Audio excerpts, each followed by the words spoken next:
राम ज्ञानेश्वर महाराज की जय। जो आनंद सत्य प्रकाश विभवानी आधार नाम रूपास बुद्धी न जाणे आणि जाणे ही त्यास तो अपार शुद्ध परमात्मा मीच असे माझे अपार स्वरूप समुद्रावरती जणू तरंग ब्रह्मा विष्णू महेश गणपती सूर्यचंद्र वरुण यम मिरविते देवी कुबेरही तैसेची सर्वज्ञानी दया गण।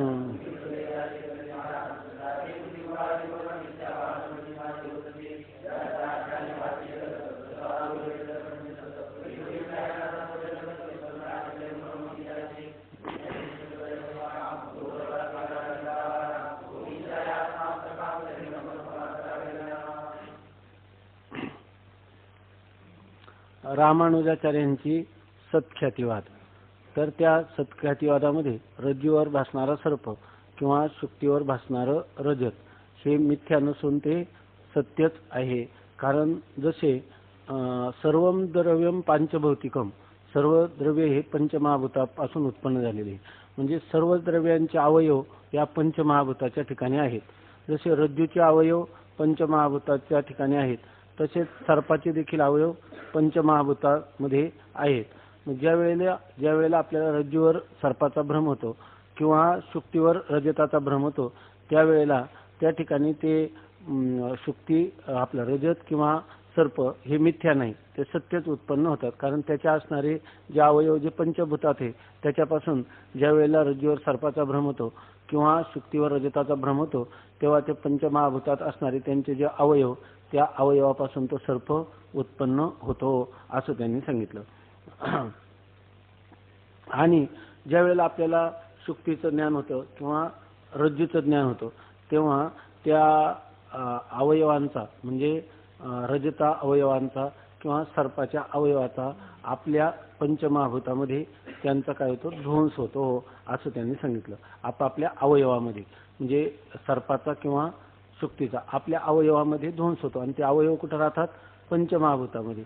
पंचमहाभूत सत्य आहे, त्यांचे अवयव सत्य आहे आणि ते भासणारे पदार्थ जे आहेत ते सर्वच्या सर्व सत्यच आहेत असं सत्ख्यातिमत रामानुजाचार्यांचं सांगतं।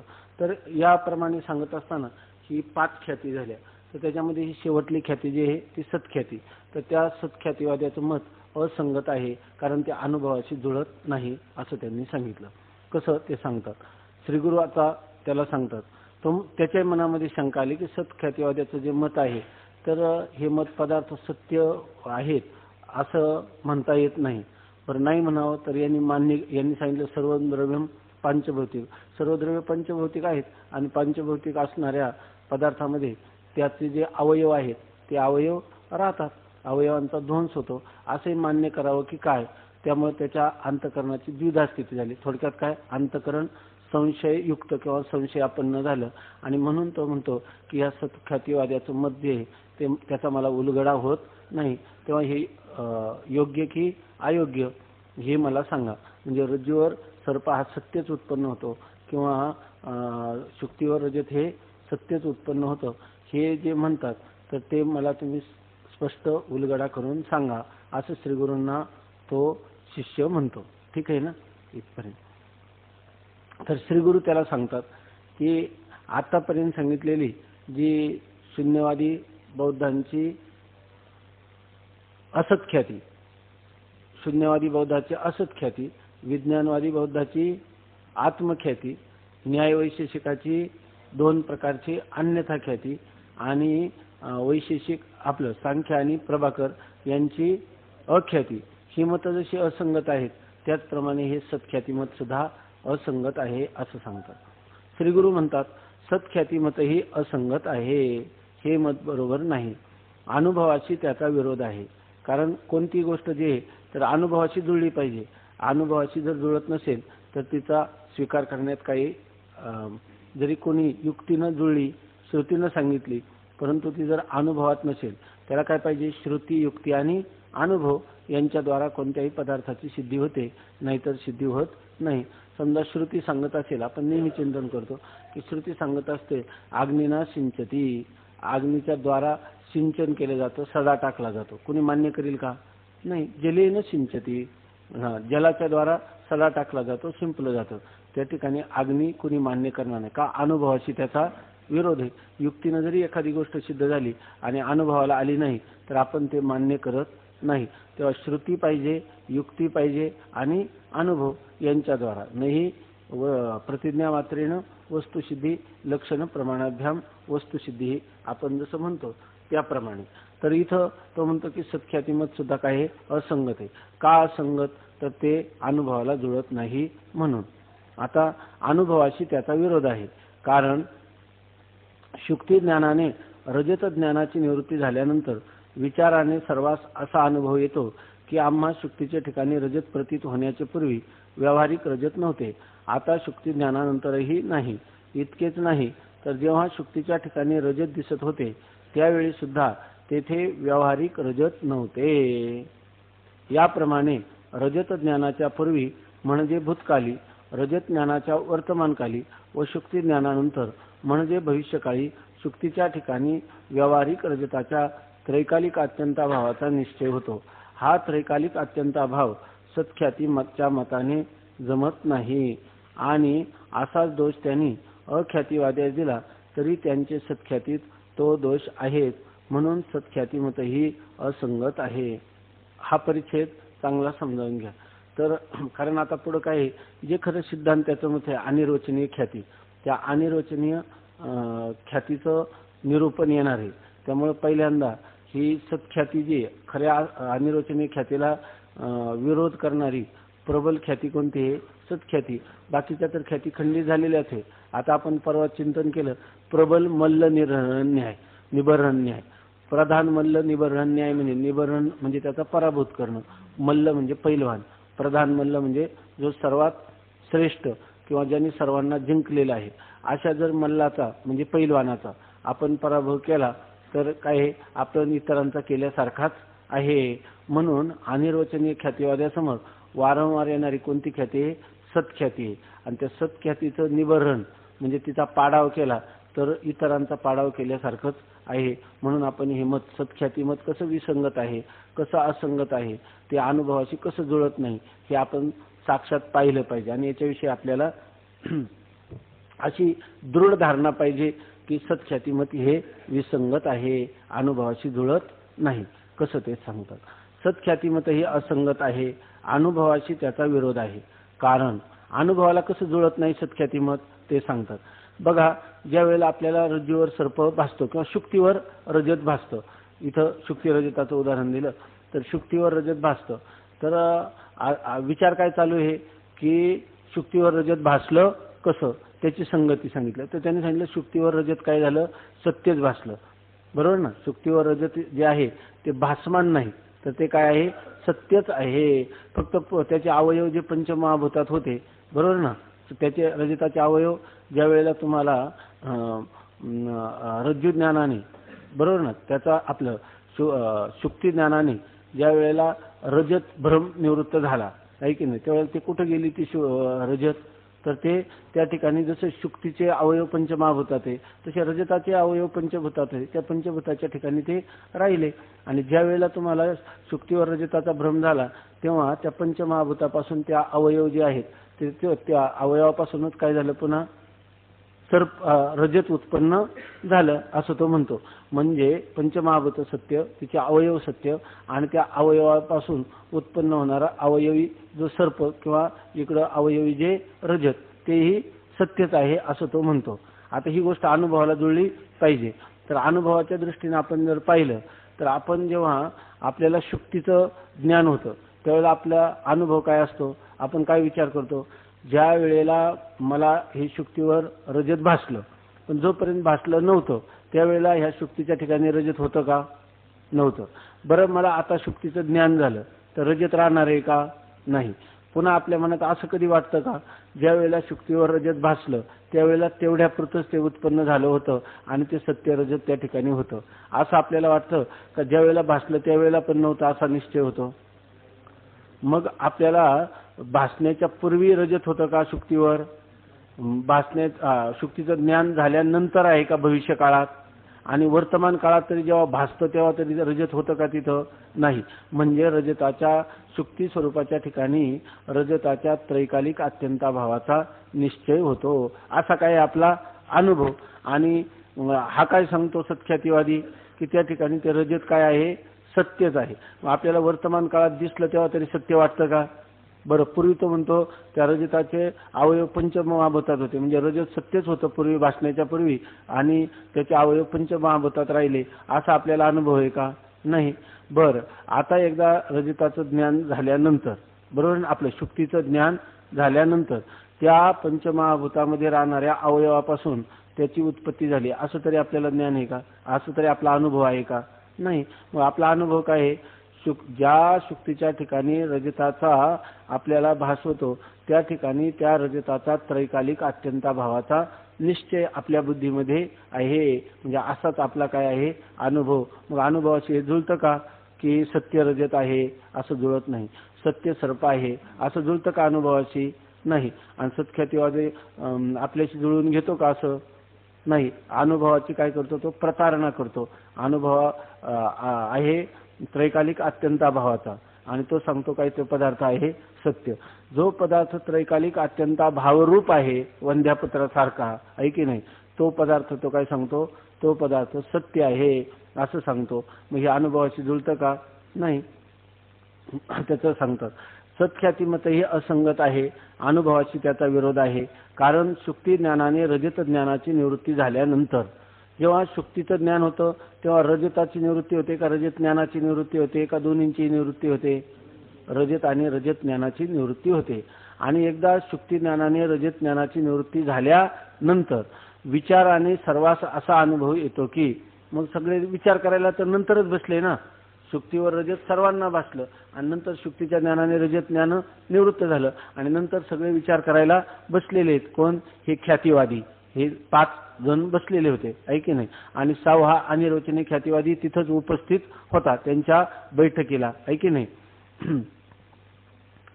शुक्ती ज्ञानाने रजत ज्ञानाची निवृत्ती झाल्यानंतर विचाराने सर्वांस असा अनुभव येतो की आम्हास शुक्तीचे ठिकाणी रजत प्रतीत होण्याचे पूर्वी व्यावहारिक रजत नव्हते. आपल्याला काय वाटतं, जेव्हा शुक्तीवर रजत भासलं नाही तर भासण्याच्या पूर्वी तिथं हे व्यावहारिक असणारं जी चांदी किंवा रजत ते होतं का? तिथं नव्हतं.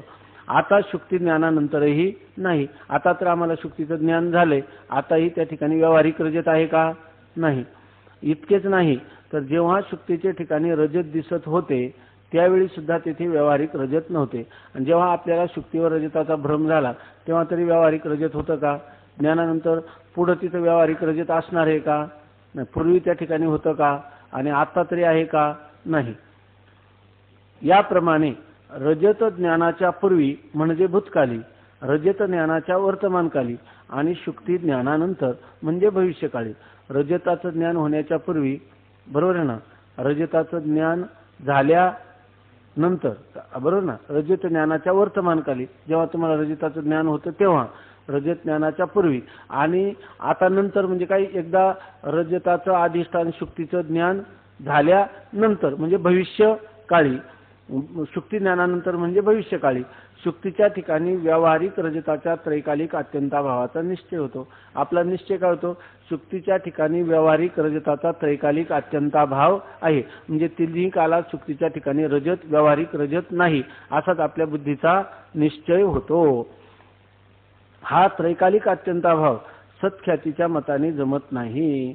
परंतु सत्ख्याती मताने हा जर आम्ही म्हणलं की शुक्तीवर भासणारा रजत त्रैकालिक शुक्तीवर भासणाऱ्या रजताचा त्रैकालिक अत्यंताभाव आहे असं म्हटलं तर सत्ख्यातीवादी मान्य करेल का? नाही. तो म्हणतो तुम्ही हे नवीनच कुठून काढलं? त्रैकालिक अत्यंताभाव, त्याच्या दृष्टीने कोणत्या पदार्थाचा त्रैकालिक अत्यंताभाव आहे का सर्व सत्यच आहे? जे पदार्थ रजत सत्य आहे त्याला तुम्ही त्रैकालिक अत्यंताभावरूप असं जर म्हटलं तर हे सत्ख्याती मताशी जुळेल का? नाही. सत्ख्यातीवादी हे मानणार नाही, कारण त्याच्या मताने तर काय आहे, रजत हे सत्यच आहे. मग आता सत्ख्याती मत जे आहे तर ते मत ह्या अनुभवाच्या विरुद्ध आहे की नाही? आहे. हा त्रैकालिक अत्यंताभाव सत्ख्यातीच्या मताने जमत नाही. आणि असाच दोष त्यांनी अख्यातीवाद्यास दिला तरी त्यांचे सत्ख्याती तो दोष आहे. आणि असाच दोष, हाच दोष त्यांनी कोणाला दिला होता? सत्ख्याती मताने अख्याती मताला दिला होता. त्यांचे सत्ख्याती तो दोष आहेत.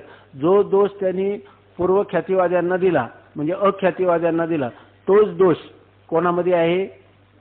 सत्ख्याती आपलं सत्ख्याती मतामध्ये तोच दोष आहे आणि म्हणून सत्ख्याती मत हे असंगत आहे, म्हणून सत्ख्याती मत असंगत आहे. जो दोष त्यांनी दुसऱ्यांना दिला म्हणजे कोणता दोष दिला होता त्यांनी पण आज सांगितलं होतं की अनुभवाची जुळत नाही.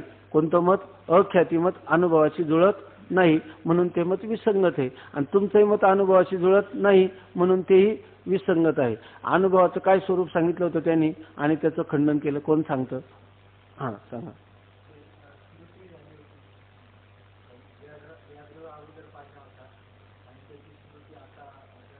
हां हां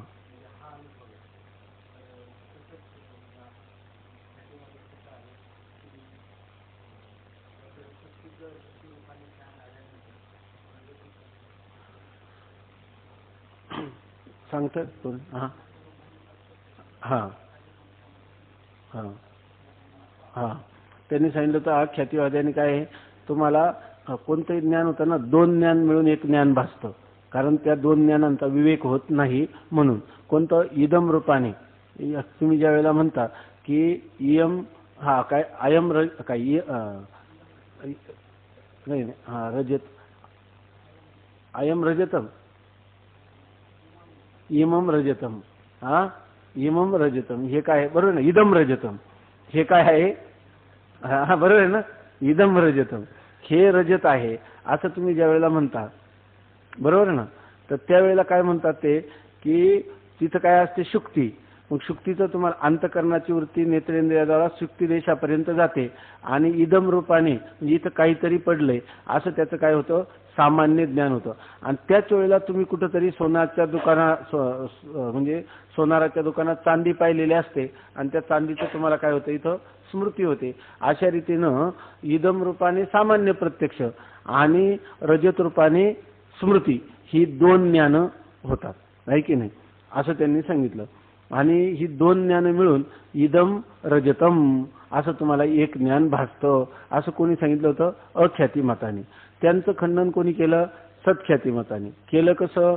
तर त्यांनी सांगितलं की तुमचं मत अनुभवाशी जुळत नाही. कसं? तर ज्या वेळेला तुम्हाला शुक्तीचं ज्ञान होतं, आहे की नाही, शुक्तीचं ज्ञान होतं त्यावेळेला तुम्हाला असं कधी वाटतं का? शुक्तीचं ज्ञान होतं तेव्हा असं कधी वाटतं का काय झालं आपल्याला भ्रम कसा झाला होता?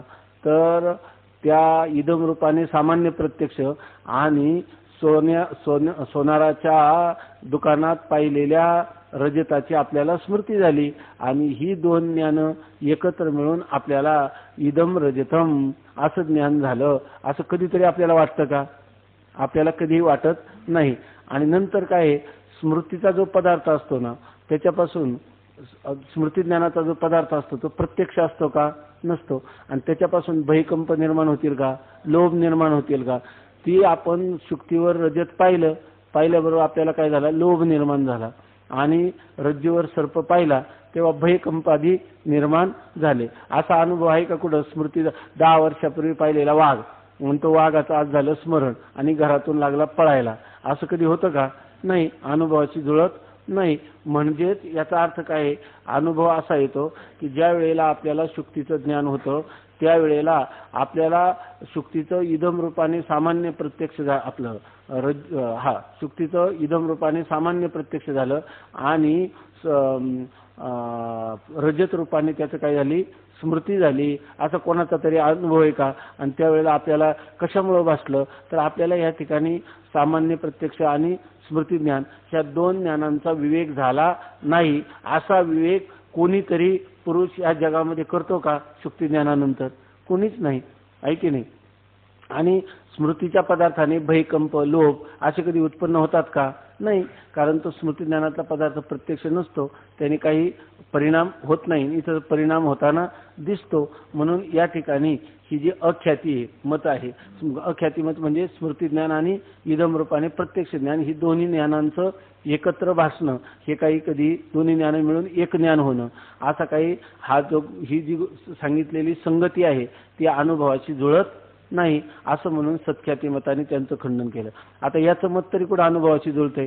कारण तिथं जसा अनुभव आहे का स्मृती ज्ञान आणि इदम प्रत्यक्ष हे झालं होतं असा आपल्याला अनुभव येत नाही. तसंच इथं सुद्धा या ठिकाणी असा अनुभव येत नाही की या ठिकाणी आपल्याला जेव्हा शुक्तीवर ठीक चाललंय नाही, जेव्हा आपल्याला शुक्तीवर रजत भासलं त्यावेळेला हे जे रजताचे अवयव सगळे पंचमहाभूतात होते आणि ज्या वेळेला भासलं तेव्हा त्या पंचमहाभूतातील असणाऱ्या आपल्या अवयवापासून हा सर्प किंवा हे रजत उत्पन्न झालं असा अनुभव वाटतो का कधी? नाही. या शुक्तीपासून रजत उत्पन्न झालं असा अनुभव वाटतो का? शुक्ती ज्ञानानंतर उलट शुक्ती ज्ञानानंतर काय आपल्याला वाटतं की ज्या वेळेला आपल्याला रजताचा भास झाला नव्हता तेव्हा रजत नव्हतं. आता शुक्ती ज्ञानानंतर भविष्य काळात रजत नाही. इतकंच नाही तर वर्तमान काळात ज्या वेळेला रजत भासतं त्यावेळेला रजताचा काय आहे? अभावच आहे. म्हणजे रजताचा त्रैकालिक अत्यंत अभाव शुक्ती स्वरूपाच्या ठिकाणी आहे की नाही? मग असा काय आपला अनुभव, असा आपल्या बुद्धीचा निश्चय. मग जसं ते आख्यातीवाद्याचं मत अनुभवाशी जुळत नाही म्हणून तुम्ही त्याचा त्याग केला, तसं तुमचं मत तरी अनुभवाशी जुळतं का? मग जे अनुभवाशी जुळत नाही त्याचा त्याग असं जर म्हटलं तर तुमचंही अनुभवाशी जुळत नाही. मग तुमच्या मताचा तरी स्वीकार करावा का तत्काल परित्याग करावा? तत्काल परित्याग करावा, कारण हे मत विसंगत आहे, असंगत आहे आणि अनुभवाशी जुळत नाही. मग जो दोष तुम्ही दुसऱ्यावर दिला म्हणजे अख्याती मतावर दिला तोच दोष कोणाकडे येतो? तुमच्याकडं. शुक्ती ज्ञानानंतर आपण विचार करायला बसलो तर असं कधीच वाटत नाही की रजत हे पूर्वी सत्य होतं. आता शुक्ती ज्ञानानंतर तर ते सत्य राहणारच नाही, पण वर्तमान काळात तरी सत्य ठरावं ना. वर्तमान काळातही सत्य नाही म्हणजे त्याचा अर्थ काय झाला? रजताचा शुक्तीच्या ठिकाणी त्रैकालिक अत्यंताभावाचा निश्चय झाला. मग अत्यंताभाव म्हणजे अभाव हा तुमच्या मतात चालतो का? तुम्हाला अभाव रूप पदार्थ मान्य आहे का? सर्व सत म्हणून मान्य आहे, सत मान्य. मग तुमचा मत आणि हे त्रैकालिक अत्यंताभावाचा निश्चयाचा असणारा अनुभव यांची कधीतरी एकमेकाशी सामंजस्य होईल का? नाही. म्हणजे याचाच अर्थ तुमचं मत काय आहे? अनुभवाच्या विरुद्ध तुमचं मत दूषित आहे की नाही? हां हां हां हां हां हां चालेल. हां हां हां बरोबर आहे ना. हां हां नाही दुसरं काय आहे? भयकंपादी होत नाही हे एक. हां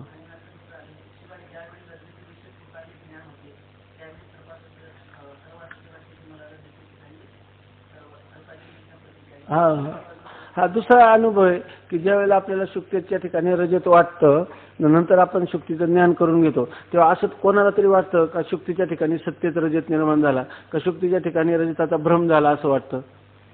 भ्रम झाला असं वाटतं. हाही सुद्धा काय आहे? अनुभवत आहे. आणि मग तिसरं हे हा एक मुद्दा, महत्वाचा मुद्दा. तर स्मृतिज्ञान आणि इदम रूपाने सामान्य प्रत्यक्ष एका वेळी एका अंतःकरण वृत्तीला एकाच वेळी दोन पदार्थाची ज्ञान होत नाही. तसंच इथं सुद्धा आहे. हा जो जो जो दिला तुम्ही बरोबर आहे ना, तसं इथं सुद्धा काय यायला पाहिजे? एका वेळी एका ह्या आता शुक्तीच्या अवयवा म्हणजे पंचभूता रूपाने काय आहे? पंचमहाभूतामध्ये शुक्तीचे अवयव आता लीन झालेले आहेत आणि आता शुक्तीच्या ठिकाणी असणारे आपलं रजताचे असणारे पंचमहाभूतामध्ये लीन झालेले जे अवयव आहे त्या अवयवापासून आता मला काय होते? पुन्हा रजताची उत्पत्ती होत आहे किंवा प्रतीती होत आहे. असा तरी अनुभव आहे का? नाही. म्हणून हाही अनुभव जुळत नाही. आणखी काय नाही. आणि एका वेळेला एक वृत्ती, एका वेळेला अंतःकरणाची एकाच आकाराची वृत्ती होते. म्हणजे अंतःकरण वृत्तीला एका वेळी एकाच पदार्थाचं ज्ञान होतं, अनेक ज्ञान होत नाही. म्हणजे जेवढं जसा तुम्ही अख्यातीवाद्यावर दोष दिला तसाच दोष कोणावर येतो?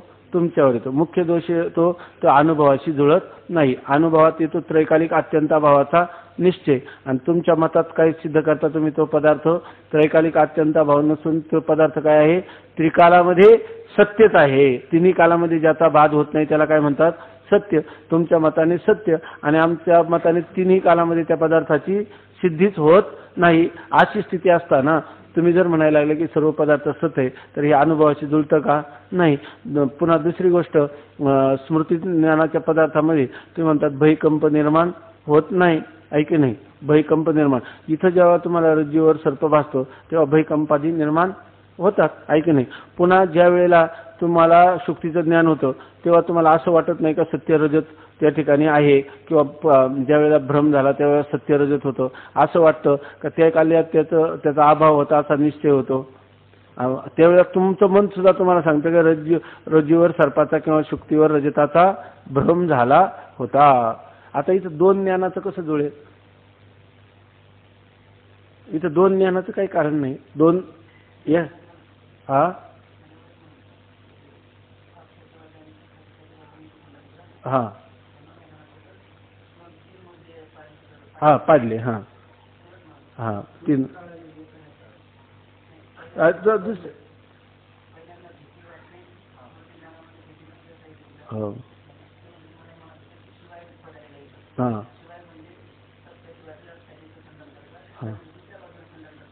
हा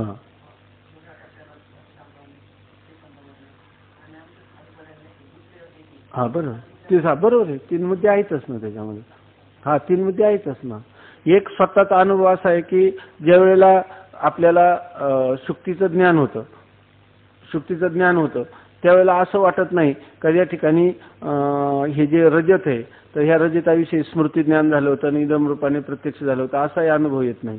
नंतर भयकंपही निर्माण होत नाही. आणि तिसरं असं आहे की एकाच वेळी अंतःकरणाची वृत्ती ही वृत्तीला एकच ज्ञान होतं, दोन ज्ञान होऊ शकत नाही. त्यांच्या मतात तर काय मानलेले आहेत, दोन ज्ञान. अशा तिन्ही पद्धतीनं अख्यातीवादाचं खंडन होतं, नाही का. इथं फक्त अनुभवाशी जुळत नाही म्हणजे काय, अनुभव होतो त्रैकालिक अत्यंताभावाचा निश्चयाचा, आहे का नाही. आणि इथं तो पदार्थ पुन्हा हाय पण अनुभव होतो की असं कधीच वाटणार नाही. सत्ख्यातीवादी जो म्हणतो ना ते सत्यच निर्माण होतं, त्याला विचारलं तर तो म्हणतो की त्यावेळेला काय झालं होतं, मला रज्जूवर सर्पाचा किंवा शुक्तीवर रजताचा भ्रमच झाला होता असा अनुभव आहे. आणि मग भ्रम झाला होता म्हणतो, तो भ्रमातले पदार्थ सत्य असतात का, आणि तो तर म्हणतो ते सत्य आहे. म्हणून हे मत जे आहे ते जुळत नाही. आता सत्ख्यातीमत हे असंगत आहे. आता तो शिष्य म्हणतो, महाराज सत्ख्यातीमत असंगत आहे तर रज्जू सर्प शुक्ती रजत यांचे ज्ञानाच्या वेळी कोणते मत योग्य आहे ते कृपा करून सांगा. आता तो म्हणतो जे जे मत समोर आलं ते तर परस्पराला दोष न देऊन ते मत जे आहे ते असंगत ठरवलं. आता राहिलं होतं शेवटचं मत सत्ख्यातीमत. तर ते सत्ख्यातीमत हे असंगत आहे असं तुम्ही सांगितलं. सगळेच असंगत आहे तर संगतवार मत कोणतं आहे, म्हणजे उचित मत कोणतं आहे ते तरी सांगा. या सगळ्या ख्याती म्हणजे कोणती, असत्ख्याती, आत्मख्याती, अनिर्वचनीय ख्याती म्हणजे दोन्ही प्रकारच्या अनिर्वचनीय ख्याती, आख्याती आणि अन्य दोन्ही प्रकारच्या अन्यथा ख्याती, अख्याती आणि सत्ख्याती, या पाचही ख्याती तुम्ही काय ठरवल्या, दूषित आहेत असं ठरवलं. मग सत्ख्याती मत असंगत आहे तर रज्जू सर्प शुक्ती रजत ज्ञानाच्या वेळी कोणते मत आहे योग्य आहे. आपला विचार काय चालला होता की शुक्तीवर रजताचा भ्रम होतो किंवा रज्जूवर सर्पाचा भ्रम होतो. तर ज्या वेळेला शुक्तीचं किंवा रजताचं ज्ञान होतं, ज्ञान झाल्यानंतर विचार करायला लागले की शुक्तीवर रजताचा भ्रम कसा होतो, असा विचार चालले ना. रज्जूवर सर्पाचा भ्रम कसा होतो याचा विचार चाललेला आहे. तर मग आता ही सगळी मतं जर याचं स्पष्टीकरण करण्याविषयी अपुरी आहेत, आहे की नाही, किंवा ती मतं दोषावह आहेत, तर मग निर्दोष असं कोणतं मत आहे ते तरी सांगा, आहे की नाही, असं तो श्रीगुरूंना विचारतो.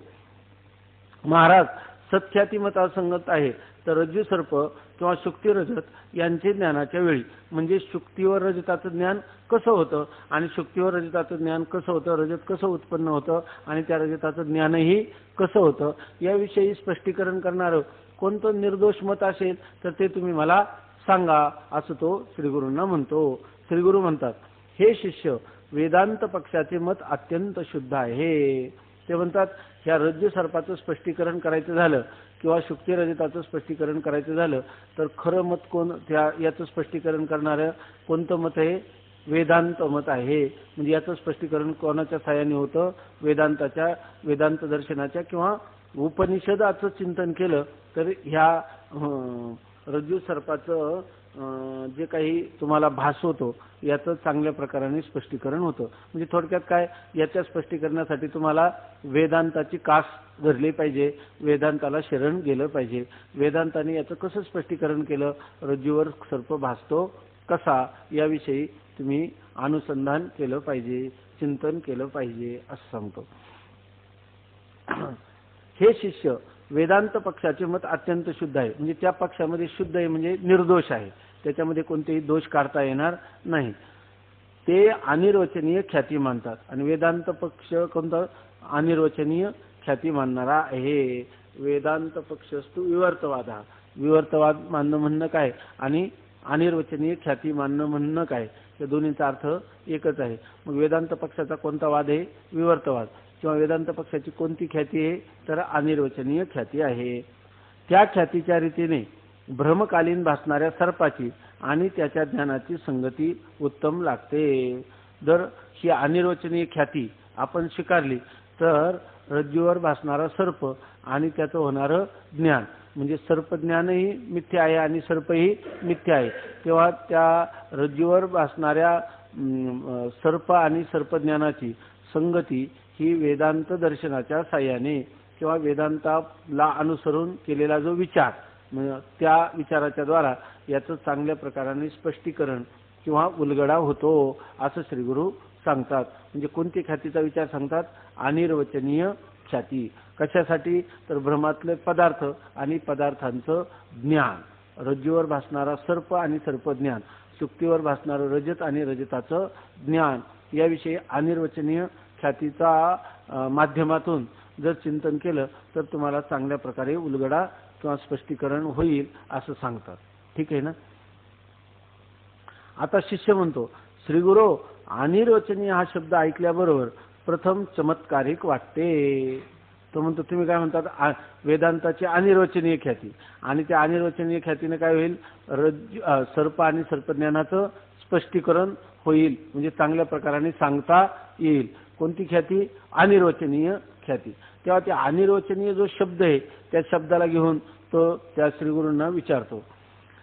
कारण निर्वचन म्हणजे कथन करणे किंवा सांगणे असा अर्थ आहे. अनिर्वचनीय म्हणजे अनिर्वचनीय अ शब्द जो आहे तो निषेध वाचक आहे आणि निर्वचन म्हणजे कथन करणं किंवा सांगणं, आणि अनिर्वचन म्हणजे कथन न करणं आहे की नाही, असा त्याचा अर्थ झाला. आणि तुमची ख्याती कोणती आहे, अनिर्वचनीय.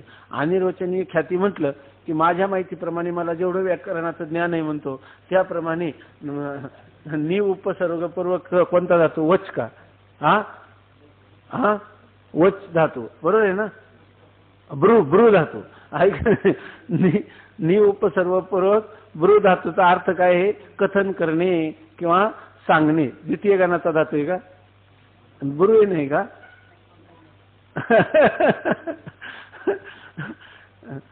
वचमी वचवा ना,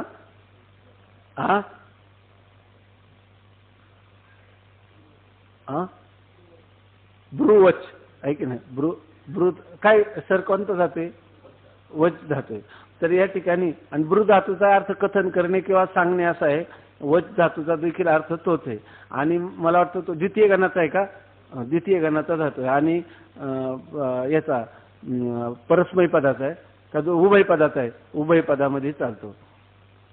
तर याच्यामध्ये वच धातू आणि त्याचा अर्थ काय, सांगणं किंवा कथन करणं.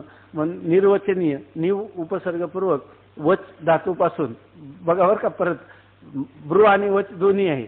तर ब्रूचा अर्थ कथन करणे आणि वचचा अर्थ कथन करणे. तर निर्वचन नि उपसर्ग आणि वच धातू म्हणजे वच म्हणजे सांगणं, निर्वचन म्हणजे निश्चित रीतीनं म्हणजे पूर्णतया त्याचं स्पष्टीकरण करणं असा अर्थ आहे. आणि अनिर्वचनीय म्हणजे याचा अर्थ ज्याच्याविषयी काहीच सांगता येत नाही. तुमची ख्याती म्हणजे आम्ही स्पष्टीकरण करून सांगतो. कसं स्पष्टीकरण करून सांगतो, अनिर्वचनीय ख्याती म्हणजे जेणेकरून आम्हाला काही स्पष्टीकरण करता येत नाही अशा प्रकारचं स्पष्टीकरण करतो, असा त्याचा अर्थ झाला की नाही. विरुद्ध ज्याचं काही स्पष्टीकरण करता येत नाही, ज्याने काही स्पष्टीकरण होत नाही, तेच आमचं काय आहे, स्पष्टीकरण आहे असं सांगतात. कारण निर्वचन म्हणजे कथन करणे किंवा सांगणे असा अर्थ आहे आणि अनिर्वचनीय म्हणजे सांगता येत नाही किंवा सांगता येण्यासारखे नाही, ज्याच्यामध्ये काही सांगता येत नाही असं किंवा आम्हाला कथन करता येत नाही अशी आमची कोणती ख्याती आहे? अनिर्वचनीय ख्याती. हा अर्थ त्यांनी कशाच्या द्वारा काढला? हा शब्दच्छल म्हणतात. याला काय म्हणतात? शब्दच्छल. जो शब्द अनिर्वचनीय या शब्दाचं त्यांनी शिकलेल्या व्याकरणाच्या द्वारा किंवा लोकव्यवहारात असणाऱ्या त्या अनिर्वचनीय शब्दाचा जो अर्थ इथं काय पारिभाषिक शब्द हा वेदांताला अभिप्रेत असणारा अनिर्वचनीय शब्दाचा अर्थ यांनी ग्रहण केला नाही. याच्या मनानेच जे काही व्याकरण शिकलाय त्या व्याकरणाच्या आधाराने यांनी अशा प्रकारच्या अनिर्वचनीय ख्यातीचा अर्थ केला. ख्या धातूचा अर्थ काय आहे? सांगणं, कथन करणं असाच आहे ना. तर त्याप्रमाणे त्यांनी सांगितलं. या अनिर्वचनीय शब्द ऐकल्याबरोबर प्रथम चमत्कारिक वाटते. तो म्हणतो मला तर फार चमत्कार वाटतो. तुमची ख्याती काय आहे? अनिर्वचनीय. कारण निर्वचन म्हणजे कथन किंवा सांगणे असा अर्थ आहे आणि अनिर्वचनीय म्हणजे सांगता येत नाही किंवा सांगता येण्यासारखे नाही ते. एकंदरीत वेदांत्यांना रज्जू सर्पाबद्दल काही सांगता येत नाही असा अर्थ मनात येतो. वेदांतेच्या अनिर्वचनीय ख्याती म्हणजे वेदांत्यांना त्या रज्जू सर्पाचा विषयी काहीही कथन करता येत नाही, हीच त्यांची काय आहे? ख्याती. मग ही अनिर्वचनीय आणि काहीच सांगता येत नाही आणि हीच ख्याती काय म्हणतात? सर्व ख्यातीमध्ये काय आहेत? श्रेष्ठ ख्याती आहे. ज्याच्यामध्ये काय त्यांनी काही का होईना आपल्या बुद्धीनं शास्त्राच्या साह्याने कोणी काही ना काही स्पष्टीकरण केलं तरी, परंतु ती सगळी चुकीची आहे म्हणतात. आहे की नाही? ती सगळी मतं चुकीची आहे आणि सर्वात ख्याती कोणती चांगली? अनिर्वचनीय ख्याती चांगली. आणि ज्याच्यामध्ये रज्जू सर्पाविषयी काहीच स्पष्टीकरण करता येत नाही, काहीच सांगता येत नाही, तीच ख्याती चांगली. असं तुम्ही जे म्हटल्यावर आम्हाला काय वाटतं? आश्चर्याचा धक्का बसतो असं सांगतात. वेदांत्यांना रज्जू सर्पाबद्दल काही सांगता येत नाही असा अर्थ मनात येतो. मग ही अनिर्वचनीय ख्याती चांगली ती काय? काहीच सांगता येत नाही तेच काय आहे? चांगलं आहे असं तुम्ही कसं काय म्हणता? असं म्हणतात. ही अनिर्वचनीय ख्याती चांगली कोणत्या प्रकाराने? तेव्हा श्रीगुरु सांगतात, हे शिष्य, अनिर्वचनीय या शब्दाचा शाब्दिक अर्थ तू केलास तो एका दृष्टीने बरोबर आहे. तू जे काही शब्द ज्ञान शिकला आहे की नाही, व्याकरणाच्या द्वारा किंवा निरुक्त याद्वारा शब्दाची व्युत्पत्ती करायला शिकला, आतापर्यंत ते आवश्यक आहे. कारण व्याकरण मुखम प्रोक्तम. व्याकरण जसं आपल्या अन्नाचा परिणाम शरीरावर व्हायचा असेल तर मुखातून अन्न पहिल्यांदा गेलं पाहिजे की नाही, तर त्याचं शरीराचं तुष्टी पुष्टी प्राप्त होईल. त्याचप्रमाणे व्याकरण शिकलं तर व्याकरण मुखम प्रोक्तम. तू जे व्याकरणाच्या द्वारा शिकला हे बरोबरच आहे आणि व्याकरण शिकून तो अनिर्वचनीय पदाचा अर्थ केला की ज्याच्याविषयी निर्वचन करता येत नाही, हा शब्दशास्त्राच्या दृष्टीने पाहिलं तर तुझा अर्थ बरोबरही आहे. हे शिष्य, अनिर्वचनीय या शब्दाचा शाब्दिक अर्थ तू केलास तो एका दृष्टीने बरोबर आहे. हे सुद्धा तो शिष्य झालाय म्हणून सांगतात, शिष्यस्तेहम शादीमाम त्वाम प्रपन्न. आणि जर एखादा जर म्हटला असता खराखुरा वेदांत्याला, काय हो तुमची अनिर्वचनीय ख्याती, ज्याच्याविषयी काहीच सांगता येत नाही आहे की नाही, किंवा ज्याला काही सांगता येत नाही, ज्याच्याविषयी काही सांगता येत नाही आहे की नाही, तीच तुमची कोणती अनिर्वचनीय ख्याती. हे काय बरोबर आहे का तुमचं? तर खरा वेदांती असता तर तो म्हणला असता, हो आमचं काय आहे चुकीचंच आहे, तुझं सगळं बरोबर आहे. का नाही ना, डुबते रहो आहे की नाही. पण हा काय म्हणतो, मला उलगडा करून सांगा, मी तुमचा शिष्य आहे. म्हणून त्याला म्हणतात की हे शिष्य. कारण ही जी वेदांत विद्या आहे ना, तर ही वेदांत विद्या ना पुत्राय ना शिष्य आहे. आपल्या पुत्राला सांगावी किंवा आपल्या शिष्याला सांगावी. म्हणून त्या ठिकाणी म्हणतात की हे शिष्य. अनिर्वचनीय शब्दाचा शाब्दिक अर्थ तू केलास तो एका दृष्टीने बरोबर आहे, पण अनिर्वचनीय या शब्दाचे तात्पर्य काय आहे ते अनिर्वचनीय ख्यातीची रीती तुला समजली म्हणजे बरोबर समजेल. तेव्हा आम्हाला जे अनिर्वचनीय ख्याती हा शब्द वापरला त्याच्यात अनिर्वचनीय शब्दाने आमचं काय तात्पर्य? तात्पर्य म्हणजे काय? वक्तुर इच्छा तात्पर्य. वक्त्याची इच्छा, वक्त्याचा अभिप्राय काय आहे त्याला म्हणतात तात्पर्य. तेव्हा अनिर्वचनीय शब्दाचा अर्थ तू जी काही शब्दज्ञानाप्रमाणे व्युत्पत्ती करून सिद्ध केला तो आमचा अर्थ नाही. आमच्या मनात अनिर्वचनीय शब्दाने दुसरंच काहीतरी अभिप्रेत आहे, दुसरंच आमचं तात्पर्य आहे. आणि ते तात्पर्य जर तुझ्या चांगलं ध्यानी आलं तर तुला त्या अनिर्वचनीय शब्दाची शक्ती कळेल आणि मग तुला अनिर्वचनीय ख्यातीची रीती कशी निर्दुष्ट आहे तसे तिच्यामध्ये कोणत्याही प्रकारचा दोष नाही हे तुला चांगल्या प्रकाराने कळेल. मग शिष्य म्हणतो, महाराज तर मग त्या अनिर्वचनीय ख्यातीची रीती कशी आहे ती कृपा करून सांगावी. त्याच्या अगोदरच झोप उडालेली आहे, ऐकी नाही. अनिर्वचनीय ख्यातीची काय रीती आहे हे कळण्यासाठी, का त्याचं असं नाही झालं का इथे येऊन त्याला झोप आली, उलट त्याची झोप काय झाली. मग त्या अनिर्वचनीय ख्यातीची रीती कशी आहे, त्या अनिर्वचनीय ख्यातीचे काय प्रकार आहे तो तुम्ही कृपा करून सांगा. त्याला आता विलंब सहन होत नाही, मला लवकर कळावे म्हणजे.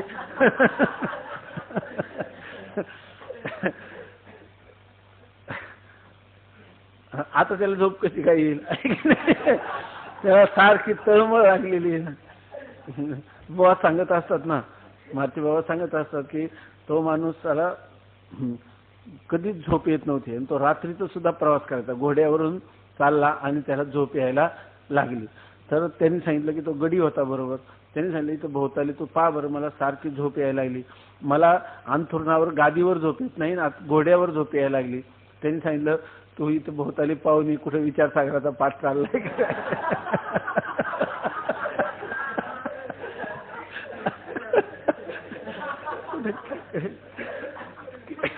कीर्तन प्रवचन कुठे चालले काय बघून ये म्हणे.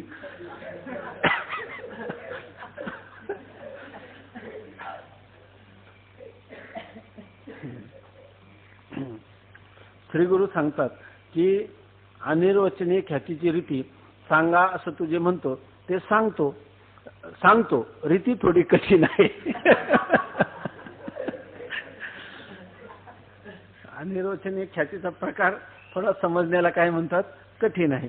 आपण घाबरून जायचं कारण नाही, कारण जर अनिर्वचनीय ख्यातीचं फळ काय आहे फार महान आहे, ऐकी नाही. जरी थोडं कठीण असलं सुरुवातीला, आपण हे जे तप वगैरे करतो, दान करतो, हे कष्टाचंच काम आहे ना, पण आपल्याला वाटतं ना पुढे जाऊन आपल्याला स्वर्ग प्राप्ती होणार आहे म्हणून आपण कष्ट करतोच ना त्याच्यासाठी, ऐकी नाही. महिनाभर कष्ट करतो, पगार मिळणार आहे याच्यासाठी करतोच ना. तसं याचंही महान फल आहे. म्हणून रीती जरी कठीण असली तरी लक्ष देऊन ऐक, तरी अवधान एक वेळे दिजे, मग स्वर्ग सुखाशी पात्र होईजे. मग सर्व सुखाचे तरी अवधाने, स्वर्ग सुखापेक्षा महान सुख प्राप्त होणार, तरी अवधान एक वेळे दिजे, मग सर्व सुखाशी पात्र होईजे. हे प्रतिज्ञोत्तर माझे उघड ऐका, असं श्री गुरु म्हणतात. आणि पुन्हा शिष्य असल्यामुळे असं म्हणत नाही की परिप्रौढी न बोले होजी, तुम्हा सर्वज्ञांच्या समाजी, द्यावे अवधान हे माझी विनवणी सलगीची. सांगतो रीती थोडी कठीण आहे म्हणून लक्ष देऊन ऐक. मंदांधकारात रज्जूवर सर्प प्रत्यक्ष भासतो ही गोष्ट निर्विवाद आहे. मंद अंधकारामध्ये रज्जूवर सर्पाचा भास होतो याविषयी कोणाची शंका नाही. आपण वारंवार चिंतन करतो मंद अंधकारात, आहे की नाही, पूर्ण प्रकाशात नाही आणि पूर्ण अंधकारात रज्जूवर सर्पाचा भ्रम होत नाही. काही प्रकाश आणि काही अंधार, अशा त्याला म्हणतात मंद अंधकार. म्हणजे किती अंधकार तो, त्याचं प्रमाण किती, रज्जूवर सर्पाचा भ्रम होण्यासाठी लागणार तेवढा अंधकार, त्याला म्हणायचं मंद अंधकार. मंद अंधकारात रज्जूवर सर्प प्रत्यक्ष भासतो ही गोष्ट निर्विवाद आहे. पदार्थ असल्याशिवाय भासत नाही हे कोणासही कबूल करावे लागेल. तर मंदांधकारात रज्जूवर सर्प भासतो, परंतु पदार्थ जर असला तरच भासेल ना, नसलेला पदार्थ भासत नाही. नसलेला पदार्थ भासायला लागला तर काय प्रसंग प्राप्त होईल? पदार्थ नसून भासतो असं जर म्हटलं तर काय प्रसंग येईल? पाठीमागे त्यांनी सांगितलं होतं, समोर जसं ज्ञेय असेल तसं ज्ञेयाचं काय होतं, ज्ञान होतं. समोर डोंगर असला तर मोहरीचं ज्ञान होत नाही, आणि समोर पदार्थच नसला तर तो पदार्थाचं अस्तित्व रूपाने ज्ञान होत नाही. आणि झालं तर काय होईल? वंद्यापुत्र असत आहे की नाही, त्याची प्रतीती व्हायला लागेल की नाही. पदार्थ नाही पण भासतो, मग आम्हाला काय भासला पाहिजे? वंद्यापुत्र आणि शेष शृंग दिसलं पाहिजे, आहे की नाही, आणि आकाश पुष्प दिसलं पाहिजे. आणि दिसत तर नाही. ज्या अर्थी पदार्थ दिसतो त्या अर्थी तो पदार्थ असत आहे असं म्हणता येत नाही. म्हणजे पदार्थ असत म्हणजे असल्याशिवाय भासत नाही. म्हणजे त्या पदार्थाला जर सत्ता असली तरच तो भासेल. जो पदार्थ असत असेल, अभाव रूप असेल, शून्य रूप असेल तर तो पदार्थ भासणार नाही. असा दोष कोणत्या ख्यातीला दिला होता? असत जर पदार्थ असेल तर तो भासणारच नाही. असा दोष कोणत्या ख्यातीला दिला होता? आत्ता झालं इथल्या इथं वेशीवर दरोडा आहे की नाही? आत्ताच झालं 2-3 दिवसापूर्वी आपलं, आहे की नाही? जर पदार्थ असत असेल तर त्याची प्रतीती होता कामा नये. अशी असत ख्याती एक असत ख्यातीवर दिलेला विज्ञानवादी बौद्धांनी दिलेला दोष आहे. असत ख्यातीवर कोणी आत्मख्यातीवाल्यांनी काय केला? दोष दिला. बरोबर आहे ना? मग आता या ठिकाणी कोणताही पदार्थ भासला की तो पदार्थ असल्याशिवाय भासत नाही, ऐके नाही. आणि भासतो असा जर आग्रह धरला तुम्ही तर आम्ही तुम्हाला कोणता आग्रह धरू? आम्हाला काय दाखवा? वंद्यापत्र दाखवा. बरोबर आहे ना? असं म्हणू की नाही? म्हणजे असत ख्यातीमत कसं आहे? विसंगत आहे. मग पदार्थ ते काय म्हणतात? पदार्थ बाहेरही नाही, पदार्थ आतही नाही, सर्व काय आहे? शून्यम शून्यम. मग पुढे कोण आला? आत्मख्यातीवादी, क्षणिक विज्ञानाला आत्मा मानणारा. आणि त्यांनी काय सांगितलं? पदार्थ कुठं नाही, बाहेरही नाही, आतही नाही, का बाहेर नाही ना आत आहे? आत्मख्यातीवाद्यांनी काय सांगितलं? पदार्थ आत आहे आणि बाहेर नाही. मग ते पदार्थ कसे काय दिसतात? सर्व पदार्थांचा आकार क्षणिक विज्ञान किंवा बुद्धीच धारण करते असं सांगितलं. पण एवढं तर सिद्ध झालं की नाही की असत ख्यातीमत विसंगत आहे, अशुद्ध आहे, अनुभवाशी जुळत नाही. एवढं तर झालं होतं की नाही आपलं? तेच आता इथं त्यांचेच काही जिथं जिथं आपल्याला उपयोगिता येईल त्यांचंच मत घेतात. पदार्थ असल्याशिवाय भासत नाही. बरं, विचारू का? आता तिथं आत्मख्यातीवाद्यांनी सांगितलं बुद्धीचा आकार धारण करते, पदार्थ बाहेर नाही. मग त्यांच्या मताला काय दोष दिला? काय? कारण बुद्धी कशी आहे? क्षणिक. मग सर्पाची प्रतीती किती काल यावी आणि येते कशी? बहुत काळ, आहे की नाही? बरोबर आहे. आणखीन काय दोष दिला?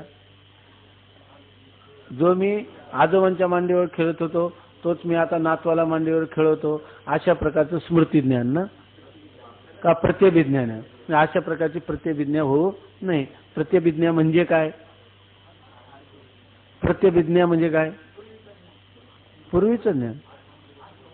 आठवण म्हणजे स्मृती ज्ञान. आणखीन त्याच्यात काय? का प्रत्यक्ष ज्ञानपूर्वक स्मृती ज्ञान. आता त्याला प्रत्यक्ष ज्ञान आहे की नाही?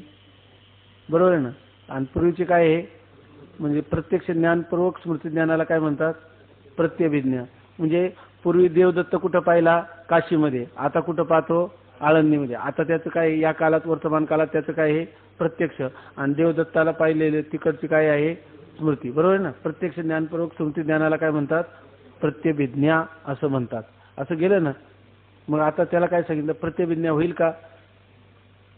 मी आजोबांच्या मांडीवर खेळत होतो तोच मी, अशी प्रत्यभिज्ञा होईल का? कारण क्षणिक विज्ञान त्याच वेळेला बुद्धी गेली, ते आजोबाई गेले, नातू गेले, आता दुसरेच आहेत, आहे की नाही? मग त्या आजोबांचा आणि ह्या नातवाचा काय संबंध आहे? काही संबंध नाही. आणि संबंधाचा अनुभव येतो का नाही? आणि हे कोणतं ज्ञान आहे? प्रत्यभिज्ञा. मग प्रत्यभिज्ञा होता कामा नाही, आणि होते तर खरी. मग आता हे क्षणिक विज्ञानवादी बौद्धाचं मत तरी बरोबर आहे का? नाही. मग तिसरंच मत पुढे येईल. ते कोणतं मत येईल? अख्यातीवाद्याचं, आहे की नाही? अन्यथा ख्यातीवाद. असं आपलं एकटं बसून थोडं थोडं चिंतन करीत गेलं तर मग आपल्याला क्रमाक्रमाने थोडं थोडं लक्षात राहता येतं, आहे की नाही? खरं काय आहे, आता जेव्हा जेव्हा आपण अनिर्वचनीय आता झालो, आपण आतापर्यंत तो ख्यातीवादाच्या प्रवाहात, आहे की नाही? जिकडं जसं जाईल तिकडं आपण वळत होतो, आहे की नाही? काय पाणी तेरा रंग कैसा, आपल्याला सगळीच ख्याती त्या वेळेला पटली, आणि ज्यावेळेला त्याचं खंडन झालं तेव्हाही पटली, आहे की नाही? आणि आता कोणती ख्याती जायला लागली आपल्याला? अनिर्वचनीय ख्याती. पण ही ख्याती आता असा पाठपुरावा करणार आहे की ते 7व्या तरंगात पुंडलिका वरदा हरी म्हणेपर्यंत, तोपर्यंत आपण ह्या 5 ख्याती ज्या आहेत सगळ्या विसरून जायच्या, आहे की नाही? कारण आपण प्रवाह पतित आहे की नाही? ज्या प्रवाहात जाऊ त्याप्रमाणे, आहे की? आता कोणती ख्याती? का अनिर्वचनीय ख्यातीच खरी आपल्या मस्तकात ठसायला पाहिजे. म्हणून आपण बाकीचे विसरून जाऊ. आपल्याला बुद्धी कमी आहे किंवा विस्मरण आहे असा अर्थ नाही. काय करायचं त्याचं स्मरण करून, आहे की नाही? म्हणून ते सांगतात पदार्थ असल्याशिवाय भासत नाही हे कोणाचेही कबूल करावे लागेल. पदार्थ असला तरच भासेल. हे कबूल केले म्हणजे ज्या अर्थी रज्जूवर सर्प दिसतो त्या अर्थी तेथे सर्प आहे असेच मानले पाहिजे. आणि हे एकदा कबूल केलं तर पदार्थ असल्याशिवाय भासत नाही. मग ज्या अर्थी तो पदार्थ रज्जूवर सर्प दिसतो त्या अर्थी तो तिथं आहे असंच मानावं लागतं. एक स्वीकारलं का दुसरं स्वीकारावंच लागतं. सांगितलं स्वामी महाराज सांगायचे की हे आजोबा आपला आजी नातवंडाला गोष्ट सांगत होती, गोष्टीचा आग्रह केला म्हणून. तर त्यानं सांगितलं की त्यांनी सांगितलं आजी आता तू इतकी कशी काय वाकली आजी म्हातारपणामध्ये.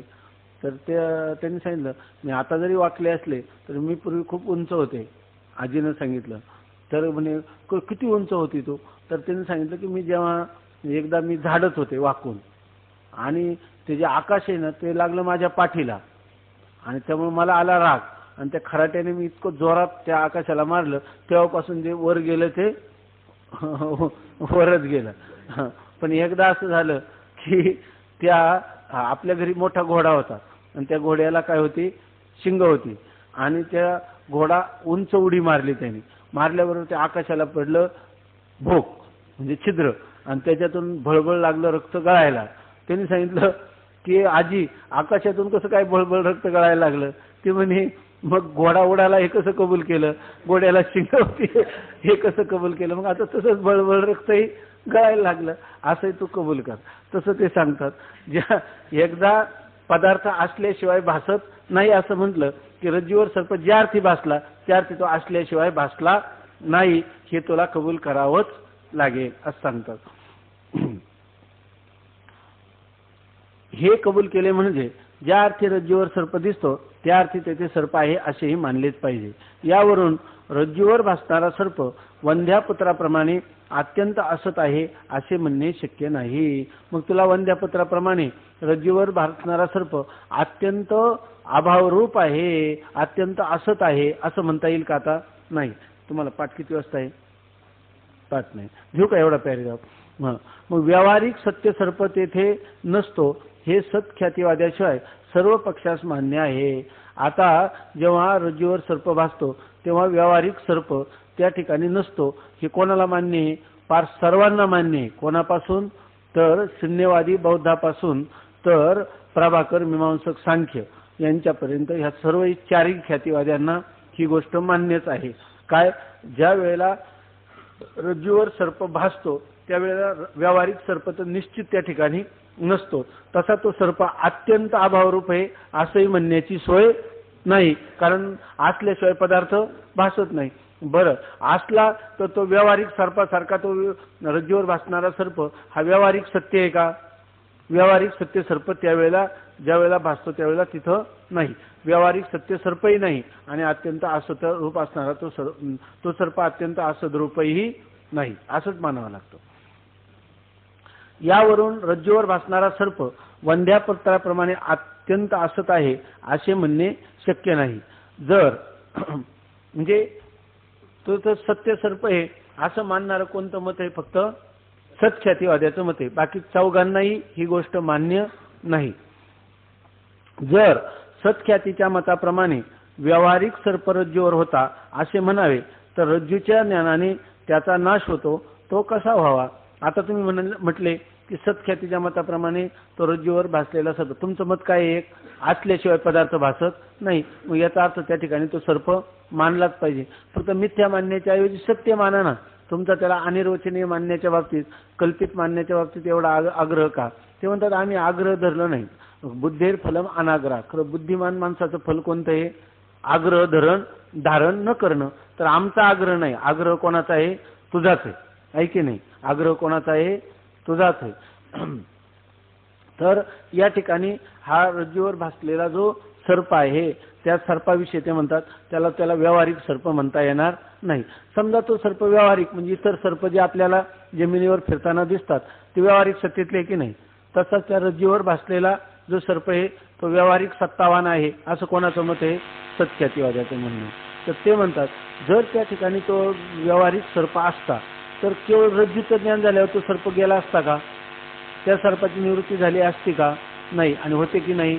होते. जर तो रज्जूवर भासणारा सत्य सर्प असता तर केवळ अधिष्ठान ज्ञानाने त्याची निवृत्ती झाली नसती. तिथं काय करायला लागलं असतं? भालाभरची वगैरे काही हत्यार तरी घ्यावं लागलं असतं किंवा मंत्रतंत्रादी काही उपचार करावे लागले असते. आणि ते करावे लागतात का? नाही. आणि व्यावहारिक सर्पाची निवृत्ती करण्यासाठी करावे लागतातच. दुसरा कसे तिथं तुम्ही किती दुसरं काही केलं तर निवृत्ती होत नाही. मग तो सर्प म्हणजे जर रज्जूवर भासणारा सर्प हा व्यावहारिक सर्प होता असं जर म्हटलं तर शुक्ती आपल्या रज्जू ज्ञानाने त्याची निवृत्ती होते. ती होऊ नये आणि होते तर खरी आहे की नाही? होऊ तर नाही आणि होते तर खरी. याचाच अर्थ ज्या अर्थी अधिष्ठान ज्ञानाने किंवा अधिष्ठान रज्जू ज्ञानाने त्याची निवृत्ती होते त्याचा अर्थ तो सर्प रज्जूवर भासलेला सर्प व्यावहारिक सत्य असं त्याला म्हणता येणार नाही. जर सत्ख्यातीच्या मताप्रमाणे व्यावहारिक सर्प रज्जूवर होता असे म्हणावे तर रज्जूच्या ज्ञानाने त्याचा नाश होतो तो कसा व्हावा? एका व्यावहारिक पदार्थाच्या ज्ञानाने दुसरा व्यावहारिक पदार्थ नष्ट होतो असा अनुभव नाही.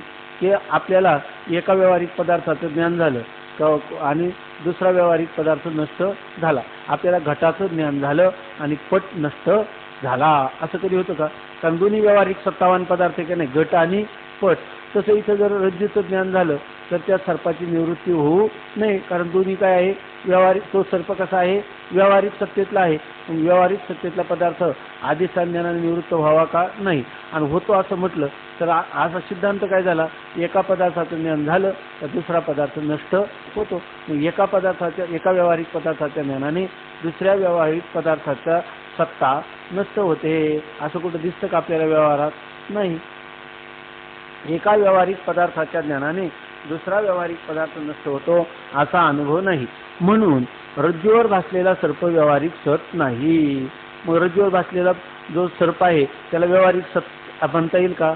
व्यावहारिक सत्य आहे असं म्हणता येईल का? नाही. आणि प्रत्यक्ष प्रतीत होतो म्हणून वंध्यापुत्राप्रमाणे असतही नाही. बरं, प्रत्यक्ष प्रतीतीला येत असल्यामुळं आकाशपुष्प किंवा वंध्यापुत्राप्रमाणे तो सर्प असत आहे असं म्हणता येईल का?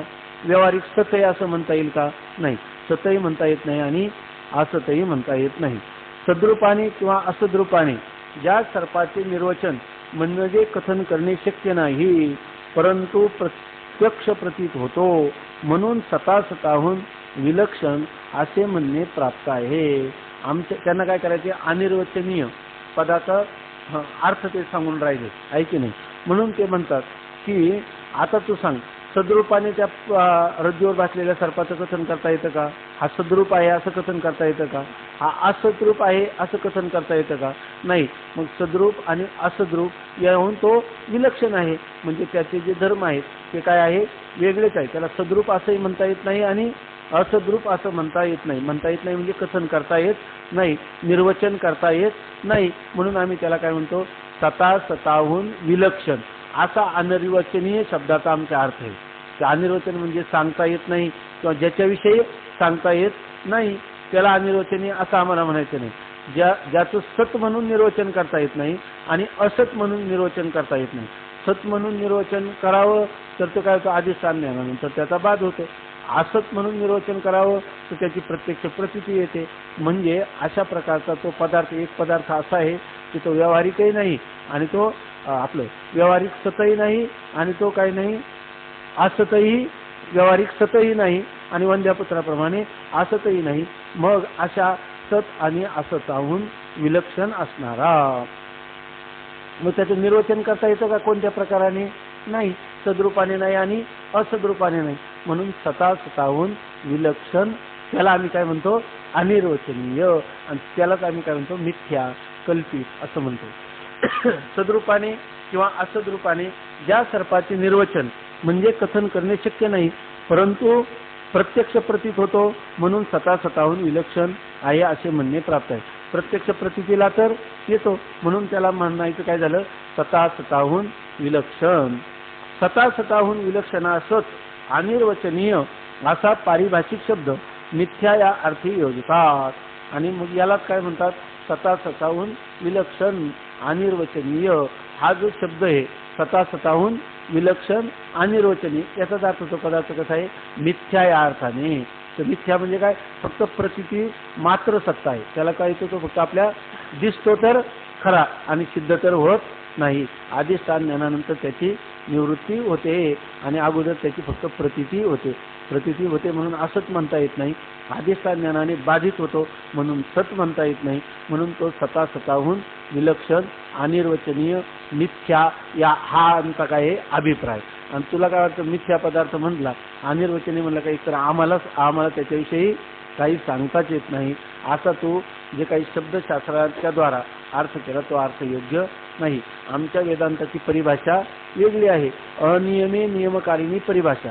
कोणतंही बोलणं उच्छृंखळ आपण बोललो एका वेळेला एक शब्द तर दुसऱ्या वेळेला दुसरा शब्द तर लोकांना कळणारच नाही. म्हणून एकदा अनिर्वचनीय शब्द आला तर त्याचा अर्थ काय आहे ते अगोदर आम्ही तुम्हाला सांगतो. आमची वेदांताची परिभाषा आहे. अनिर्वचनीय शब्दाचा अर्थ आहे स्वतःहून विलक्षण अनिर्वचनीय आणि त्याचा आमच्या अंतकरणात अभिप्राय काय आहे स्वप्नाप्रमाणे मिथ्या, रज्जू सर्पाप्रमाणे शुक्तिरजिताप्रमाणे मिथ्या. त्याला त्या मिथ्या पदार्थाला आम्ही काय म्हणून सदसद विलक्षण अनिर्वचनीय असं म्हणून. जास्त कंटाळवा नव्हतं का जास्त पाल्लाळी कारण तुम्हाला अगोदर माहीतच असलेला विषय उगीच जास्त वेळ जातो असं वाटत असेल तर आपण थोडा वेग करू. त्याच्यामध्ये एक तर झालेले आहे ना हे अगोदरही झालेले आहे पण हे शब्द कायमच्या आपल्या हे पारिभाषिक शब्द आहे कायमच्या आपल्या अंतकरणात बुद्धीमध्ये ठसून राहायला पाहिजे. कारण सगळं झालं तर याचा मनुष्याला विसर पडतो ऐके नाही. म्हणून सामान्यतः आणि तुम्हाला वाटलं तर सांगा मग आपण थोडं वेगाने घेऊ. सामान्यतः लोकांमध्ये मिथ्या शब्दाचा अर्थ काय झालं सामान्यतः लोकांमध्ये मिथ्या शब्दाचा अर्थ नाशिवंत असा समजतात. जे प्रेत यात्रेला लोक जातात तेव्हा एखादं गेल्याबरोबर म्हणतात हे सगळं मिथ्या आहे काही उपयोग नाही. तर त्यांना आहे की नाही तर ते त्यांना जो मिथ्या शब्द वापरतात तो असा सतत विलक्षण अनिर्वचनीय अर्थाने वापरतात का. ते मिथ्या शब्दाचा असा अनित्य हा माणूस आता बोलता गेला म्हणजे इतकं देह जो आहे तो क्षणभंगूर आहे म्हणजे अनित्य आहे अशा अर्थाने. ते जरी मिथ्या म्हटले तर मिथ्या शब्दाची शक्ती कळून म्हणतात का ते यांना नाही. स्वयंमारा सांगायचे की लहान मुलं खेळतात आणि एकमेकाला शिव्या देतात आणि पुन्हा एकमेकाच्या हातावर काय देतात टाळे देतात कारण त्या शब्दाची शक्ती त्यांना कळली नाही शिव्याची त्यांना शक्तीच कळली नाही. तसं आपण प्रेत यात्रेतला आपला मिथ्या शब्दाचा प्रयोग आहे. सामान्यतः लोकांमध्ये मिथ्या शब्दाचा अर्थ नाशिवंत असा समजतात परंतु शास्त्रीय भाषेत मिथ्या शब्दाचा अर्थ स्वतःहून विलक्षण अनिर्वचनीय असा आहे. अशा अनिर्वचनीय म्हणजे मिथ्या पदार्थात प्रातिभाषिक सत्तावान समजतात. या मिथ्या पदार्थाची सत्ता वेगळीच आहे. याची पारमार्थिक सत्ता नाही म्हणजे तिन्ही कालात अबाधित असा आहे का हा नाही पारमार्थिक सत्ता नाही. आणि पुन्हा हा व्यावहारिक सत्तावान आहे का जसा रज्जूवर आपलं व्यवहारात असणारा सर्प त्या व्यावहारिक सर्प जो आहे त्या व्यावहारिक सर्पासारखी ह्या रज्जू सर्पाची सत्ता आहे का नाही. मग याची व्यावहारिकही सत्ता नाही आणि याची पारमार्थिकही सत्ता नाही. हा रज्जूवर बसलेल्या सर्पाची तिसरीच कोणती तरी सत्ता आहे आणि त्याचं जे अस्तित्व आहे त्या अस्तित्वाचं स्पष्टीकरण करणारी त्याच्या सत्तेचे स्पष्टीकरण करणारी तिला नाव काय आहे प्रातिभाषिक सत्ता. कारण स्वतःहून मिथ्या शब्दाचा अर्थ स्वतःहून विलक्षण असा आहे. अशा अनिर्वचनीय म्हणजे मिथ्या पदार्थात प्रातिभाषिक सत्तावान समजतात. कारण स्वतःहून विलक्षण अनिर्वचनीय पदार्थ दिसतो त्याला प्रातिभाषिक सत्तावान का म्हणतात. जर तो सदरूपाने वाचला असता तर आम्ही काय म्हटलं असतं त्याला पारमार्थिक सत्तावान म्हटलं असतं आहे की नाही. आणि तो वंद्यापुत्राप्रमाणे असता तर शून्यरूपच म्हटलं असतं आहे की नाही. तो पदार्थ काय म्हटलं असतं आम्ही असद्रूप आहे असंच म्हटलं असतं पण प्रत्यक्ष त्याची प्रतीती येते म्हणून असंच म्हणता येत नाही. अधिष्ठानानंतर बाद होतो म्हणून त्याला सत म्हणता येत नाही. म्हणून तो स्वतःहून विलक्षण अनिर्वचनीय अशी आम्ही परिभाषा करतो आणि त्याला एक वेगळी सत्ता देऊन टाकली. त्याला पारमार्थिक सत्तावान नाही म्हटलं. पारमार्थिक सत्ता कशाला म्हणतात ज्याचा तिन्ही कालात बाद होत नाही त्याला पारमार्थिक सत्ता म्हणतात आणि ज्याचा ब्रह्मज्ञानाने बाद होतो त्याला व्यावहारिक सत्तावान पदार्थ म्हणतात. रज्जूवर बसलेल्या सर्पाची जर निवृत्ती करायची असेल तर ब्रह्मज्ञान करून घ्यावं लागतं का आपोआप होते. ब्रह्मज्ञान करून घ्यावं लागतं का ब्रह्मज्ञाना वाचून होते.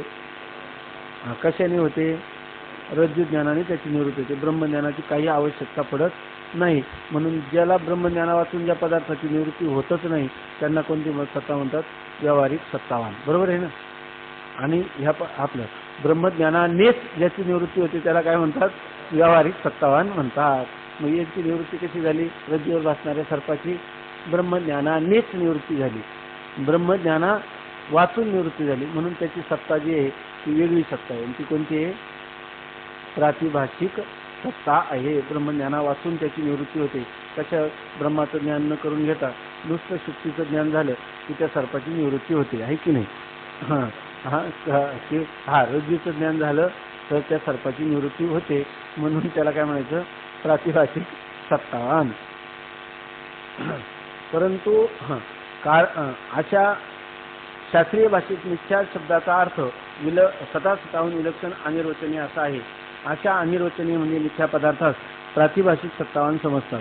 कारण स्वतःहून विलक्षण अनिर्वचनीय पदार्थ दिसतो त्यास काहीतरी सत्ता मानलीच पाहिजे. प्रातिभाषिक सत्ता असं का म्हणतात? ज्या अर्थी पदार्थ प्रतिक्रिया येतो त्याला काहीतरी सत्ता मानलीच पाहिजे. ती पदार्थाची सत्ता व्यावहारिक मानता येत नाही, पारमार्थिक मानता येत नाही म्हणून आम्ही तिसरी सत्ता प्रातिभाषिक म्हणून सांगितली. कारण त्याला सत्ता दिलीच पाहिजे कारण पदार्थ प्रतितीला येतो म्हणून. कारण स्वतःहून विलक्षण अनिर्वचनीय पदार्थ दिसतो त्यास काहीतरी सत्ता मानलीच पाहिजे. म्हणून स्वतःला स्वरूप नसून फक्त प्रतीत होणे हेच ज्याचे स्वरूप त्यास प्रतीती मात्र सत्ता असते.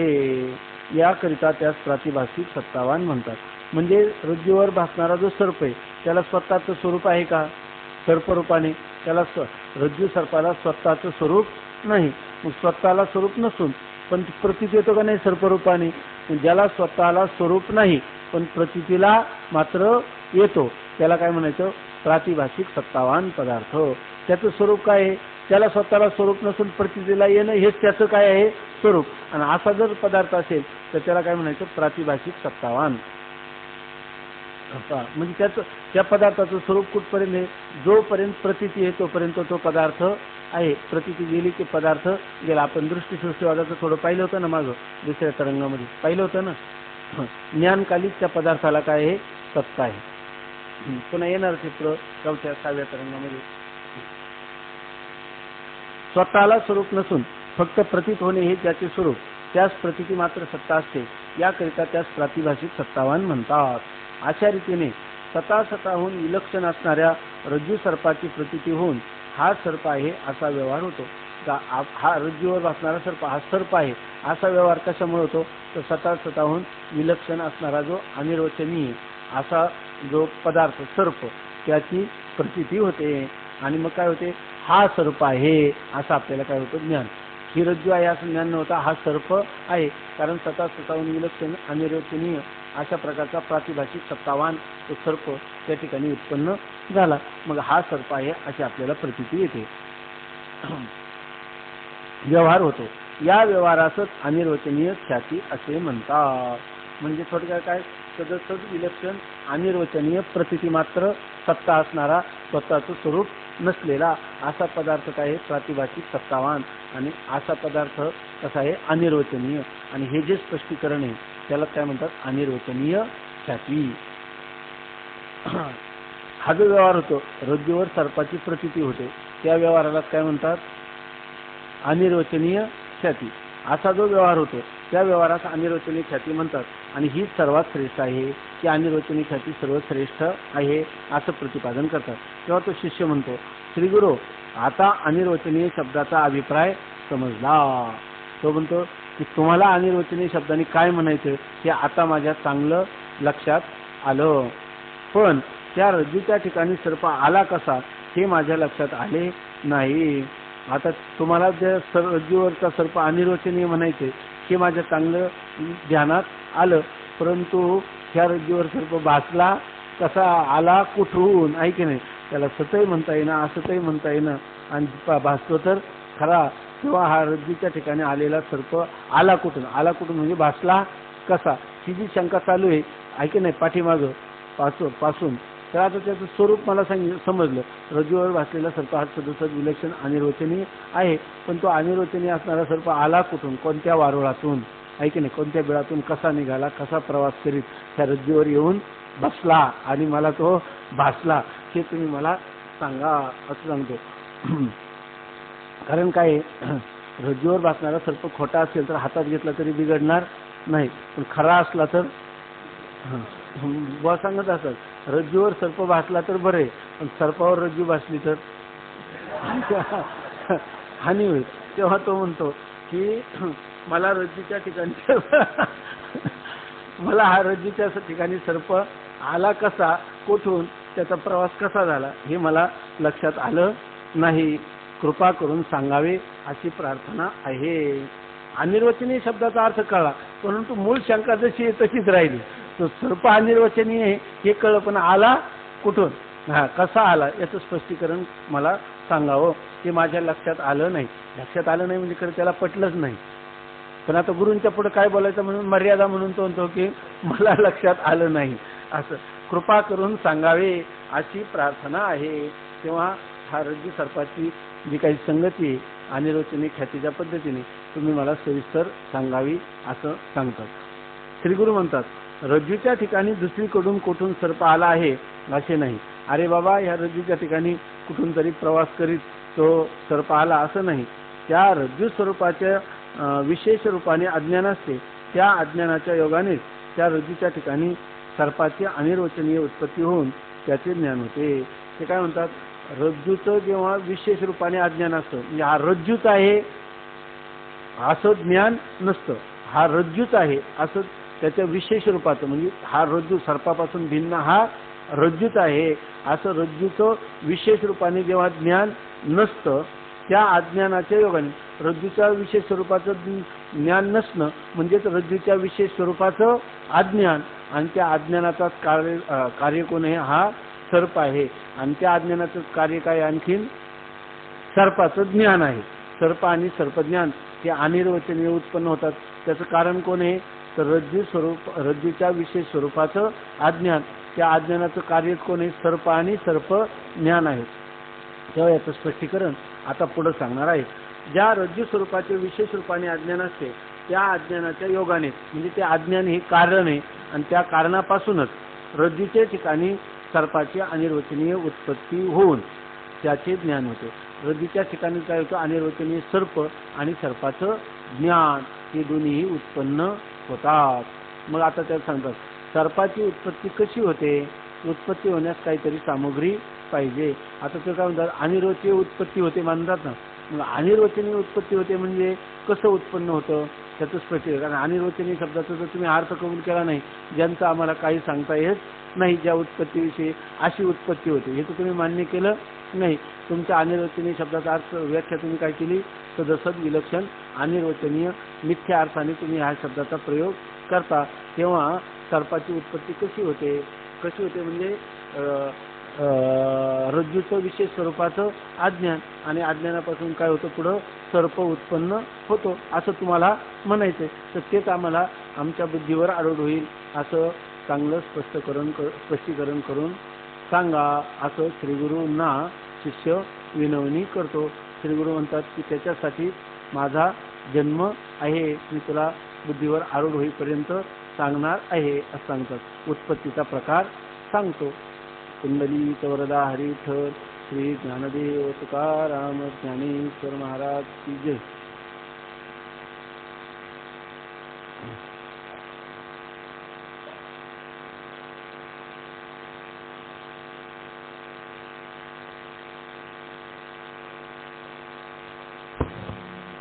निर्वाहा पुरते